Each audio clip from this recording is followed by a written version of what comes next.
শীতের দিনে রান্নাঘরে প্রথম কাজ হলো চা বসানো। তার চাটা বসিয়ে দিয়েছিলাম, আবার হঠাৎ করে একটু সরে যেতেই আবার উছলে চারদিকে পড়ে গেল।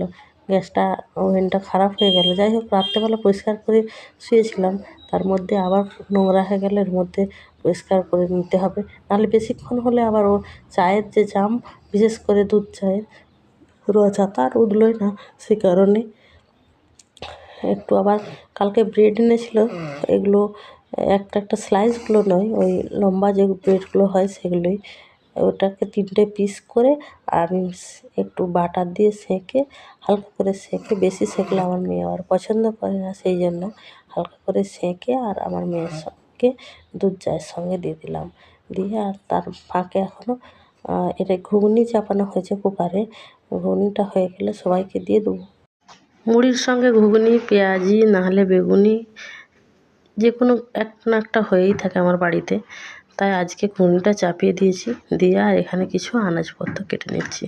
এখানে করলা ভাজা করব, তারপরে বেগুন ভাজা করব, আর এখানে মাংস রান্না হবে, তাই টমেটোটাও কেটে রাখলাম। ফ্রিজ থেকে বার করে টমেটোগুলো মাংসগুলো রেখে দিই।